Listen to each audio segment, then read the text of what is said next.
Hello, good day and welcome to HireVue tutorial. In today's video, I'm going to show you exactly how to get access to how to pass your Shell HireVue interview easily.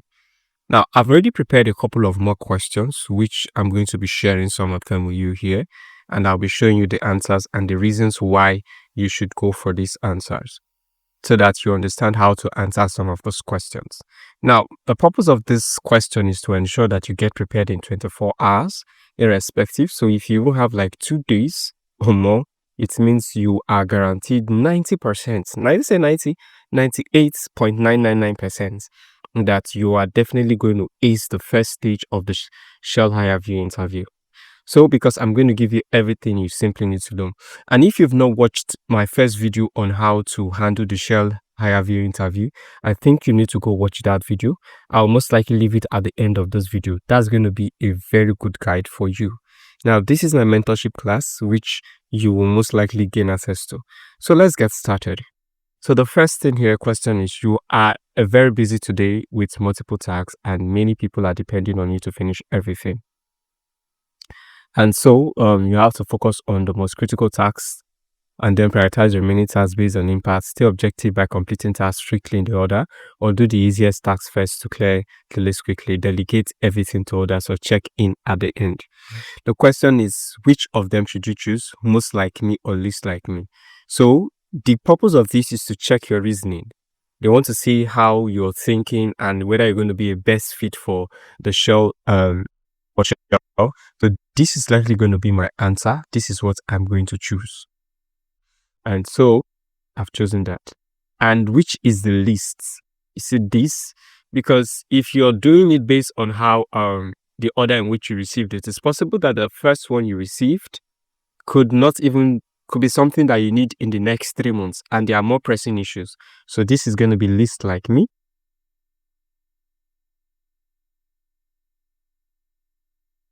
So we'll go back to question 2. Now, you notice one of your team members seems disengaged and other team members have to make up for her poor performance, and her frequent complaining appears to be hurting morale. Question is, what do you do? Now, the most likely is going to be you point out to her how her behavior impacts others, emphasize the importance of getting along with her teammates. So, this is going to be most like me. Most like me. And the least like me is going to be, I need to alert her supervisor. Alert your supervisor to how your team member's behavior is negatively impacted the team and ask him to speak for her. And ask them to intervene. Okay, let's see. So, this is going to be the least like me. So, the next one is, I'll take 3 questions in each section. Now, but before I go ahead, there's something I want to note. For the first one, let me start with the first one. Something you need to keep in mind. Now, for the first one of the things you need to understand is Shell value business impact over rigid order. Prioritize based on goals, not sequence, and avoid being robotic in task handling. I'm already giving you a clear example on that. Now, for the question 2, this is something you need to note. Shell looks for direct but respectful peer-to-peer feedback. And then, again, going straight to a manager shows lack of ownership. That's why you shouldn't consider that. Then, another one again you need to consider is, as leaders coach, they don't escalate first. So if you're truly a leader, you should have the ability to coach and not looking for how to escalate things. So we're going to see the third question here. You're a first-year employee working on a small project with a tight deadline. You know you're going to have difficulty completing the assigned tasks in the allocated time. As a newer employee, you don't want others questioning your time management. Now the question is, what are you going to do? So, you're a first-time employee working on a small project with a tight deadline. You anticipate difficulty and, completing the assigned. So the question is, what are you going to do in this scenario? Now, most likely is you point out to her how her behavior impacts others, emphasize the importance of getting along with her teammates. Oh, sorry. No, so an error there. So what we're supposed to do here? So what we simply have to do is you see if someone else on the team can help you. Suggest that you share your assignments, assignment loads to get the work done on time. And the list is going to be try to make a good impression and avoid drawing attention to the problem, but put in the extra time to complete the work during evenings and weekend hours. So here I'm going to pick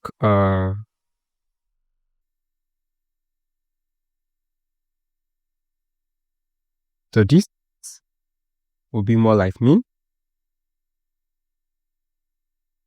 and this one, the reason why you're taking this is because you're trying to make a good impression, which would definitely not help you. This would definitely not help you. And so yes, are a few things you need to note. Collaboration beats silent struggles. Now, Shell values seeking help early and don't risk burnout by hiding issues. So, ask a teammate for help, share the workload, that's most likely what you should do, and avoid asking for help. No, there's no need for you to come and show your commando here. So, the next one, I'm going to go back to section 2. And so, section 2 is one where you need to collaborate with your colleagues. And so, these are people. You have the VP of marketing. You need to take note of their name, Sarah Wang. Take note of their email. Take note of how the email format comes in. So this is very key. This is important. And then you need to know those who are your team members as well. So in this team, you're under marketing department. You need to understand that. So employee directory. And then you can see that's how they are called, your team members. You need to understand this. Then for the IT department, this is director of IT, team members, project team A. Now, okay, no, sorry. So project team A is your team. And then you need to know who your team lead. You need to understand the team members and all that. Now, again, so this is project B. That's not your team, but this. So you need to understand, okay, this is how all the emails come in. But every email is actually crucial. Now, this workplace policy is very important because if you miss it, there is no way you're going to answer the questions. So you can share documents freely within your team projects. To share with another team, their team leader must approve. Adding users to internal folders is okay if they are on your project team. Adding for other teams requires submitting an IT ticket. So if somebody from another team comes and asks for anything, they need to submit an IT ticket. And then adding from other teams requires submitting an IT ticket. Adding users to internal folders is okay if they're on your project team. So if they're not on my project team, nobody has access. Now, this is from the IT department for the sake of security. Forward suspicious, untrusted emails to InfoSec. Anybody who the email does not align exactly well with other emails, then there's no need for it. Now, never share information with untrusted sources. Untrusted sources include unknown emails requesting personal information, known colleagues emailing from non-work addresses. Now, work emails not listed on the directory. So any email that is not listed on the work directory, don't attend to it. Even if it's a colleague's name you think you know. Maybe somebody's name is adamgesha@gmail.com, but the company's own is at newco.com. Then you will not give it to a person, even though it looks like, oh, this is a colleague of mine. No, you're not going to look at that. So here are the questions. What do you do? So I'm just going to answer only 2 questions, and after that, I'll move on to the next section. If you really want to get this guide, this is really a good opportunity for you. I'm going to drop a link in the description. Send me a message or use the link and get access to this. So you get access to all the questions. These are mock questions, and this is what I teach those who I mentor. Now, I'll need to contact Adam Gasha, so he can approve the document. So the question is, Abigail Patel, marketing, requests your project digital document. Remember, since she's in marketing, she's not in my department. So what do I do? Now, I'll need to contact Adam Gesha so he can approve the document sharing. I'll need to contact Sarah Wang so she can approve the document sharing. I'll need to please submit a ticket to IT requesting that those documents are shared with you. So according to the rules of these, so first thing I want to do is I need to confirm where Adam Gesha is. Yes, so Adam Patel is actually in marketing. First thing you do is confirm, is this person really part of the company? Yes, she's in the marketing department. But according to the rules for document sharing, the only people I'm permitted to share documents with are those on my team freely, and I can grant access to anybody on my team. To share with another team, my team leader must approve. And adding from other teams requires an IT ticket. So one is my team leader needs to approve first. That's the first thing I need to do. And since I'm in project A, my team leader is Adam Geisha. So let's go see who is my team leader. So here. Project A is my team leader is Adam Geisha. So apparently that's the only person I need to send a message across to first. So based on that, based on question 1 here, so I will need to contact Adam Geisha so that he can approve document sharing.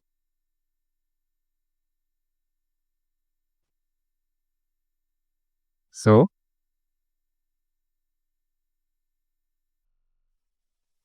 question 2, Michael Lee, your teammate, emails from his work account asking for a report draft. So Michael Lee wants so Michael Lee, since Michael Lee is my teammate, so I have to check first if he's actually my teammate. Yes, he's my teammate. Then there's no need for me to worry. I'll send it right over because he's my teammate. So he's definitely allowed to have access. So I'm done with this section. I'll go over to the next section. So next section says, tell us a story about yourself. And so this, it's really a very long one. Like it's pretty long.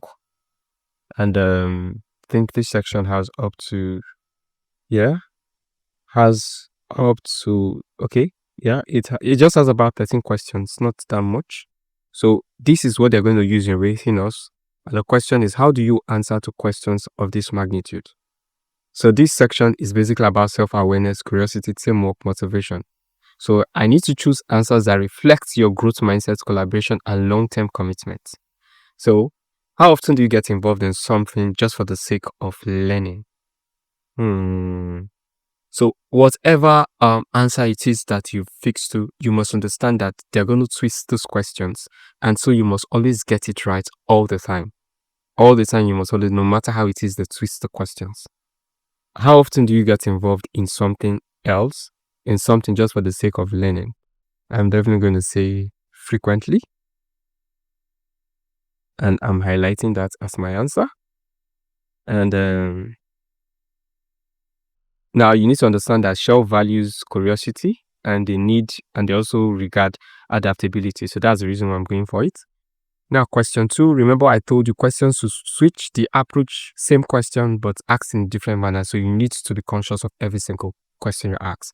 You're the person others typically go to with questions. How about how you do something? Yes, I strongly agree.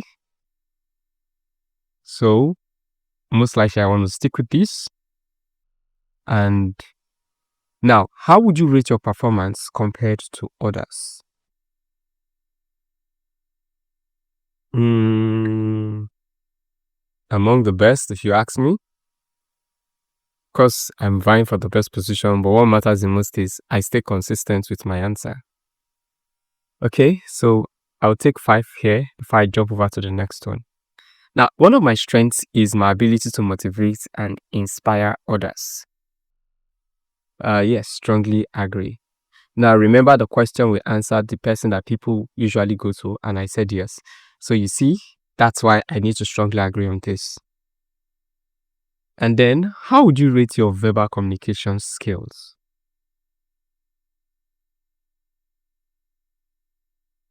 Outstanding. And one of the reasons why we are choosing this is because strong communication is essential for Shell Global terms. So I think 6 here will be the last one I'm going to pick. And how comfortable are you working on a computer? Because apparently I'm definitely going to be working on a computer, so it is extremely... No, it has to be very comfortable, extremely comfortable for me.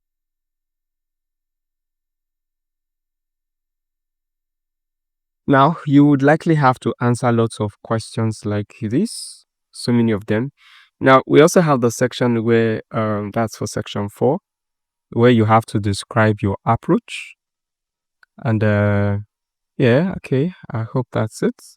So question 4 is not showing here. I don't want to stress over it, but I'm just going to give you a brief rundown of what section 4 looks like. Section 4 has lots of questions, I think about 55 questions. It has about 55 questions, and you will definitely need to answer those questions. Now, in the mentorship guide, I have already provided answers to this, so if you're interested, you'd ask for it. But I'll just share a couple of questions you're bound to see in question 4. Now, I've never made a mistake at work. That's one question. So option A is I have never made a mistake at work. Option B is I have made mistakes at work. So which one is most like me? That's exactly what they want. So most like me is I am choosing option B. I've made mistakes at work.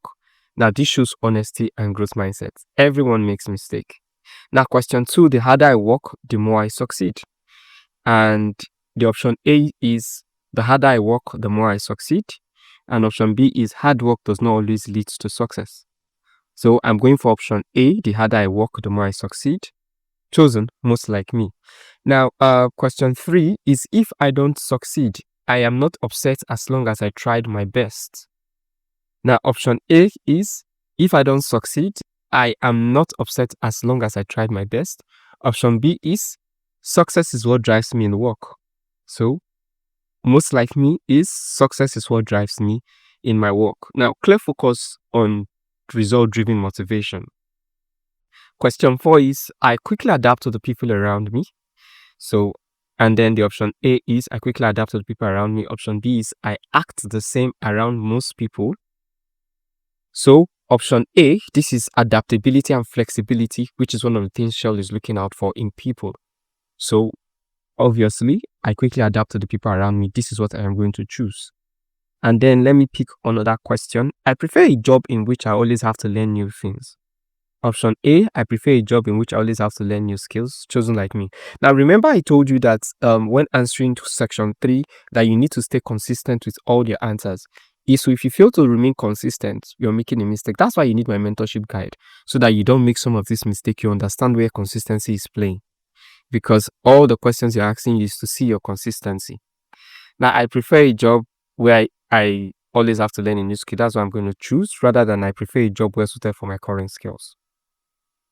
So at times I've been rude to others, and option A is at times I've been rude to others. Option B is I've never been rude to other people. I am never rude to other people. Chosen, most like me. So this shows stresses professionalism. Of course, you should not be rude to people, irrespective of the challenge it is. So at this stage, I'm going to stop here. So you have access to the questions and all and everything. In the full mentorship guide, you're going to get all sections. And so for section 5, so this is actually a STAR example. When I talk about STAR, I'm talking about situation, task, action, results. And what we want to see is what you've learned and what you've achieved. So when you're talking about situation, you have to describe the project or task you are handling. Task, you have to explain your responsibility and context based on that task. And what action did you take and how did you ask for help, or how did you collaborate? So you need to do this. Now, what was the outcome? The result eventually. So did it fail? Did it work out fine? What did you learn? Sometimes it might not work out fine, but eventually this is what I learned and I applied this to another job that worked effectively. Now you need to practice until you can answer without reading. So write out your answer.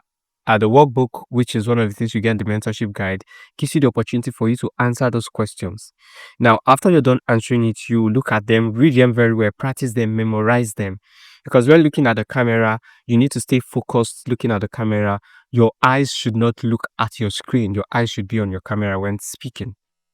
Now, use realistic example from work, perhaps something in your CV or a volunteering project or personal project. These are some of the things you need to look out for. So one question Shell will likely ask you, One question Shell will likely ask you is, in Shell, you're interested in understanding how you learn and improve when doing projects and tasks. Describe a time when you needed to ask for feedback or advice. What help were you given and how did you respond?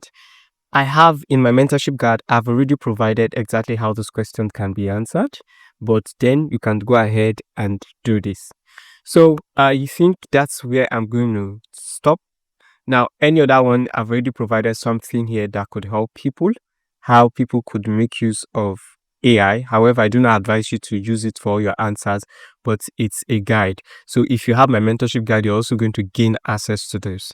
If you've not yet subscribed on my channel, go ahead and click on the subscription button so you don't miss out on amazing things like this, which I'm also going to be sharing. If you have questions or stuffs, go ahead, drop in the comment section. Perhaps there are people, or I'll also have time to attend to them. Thank you very much for watching.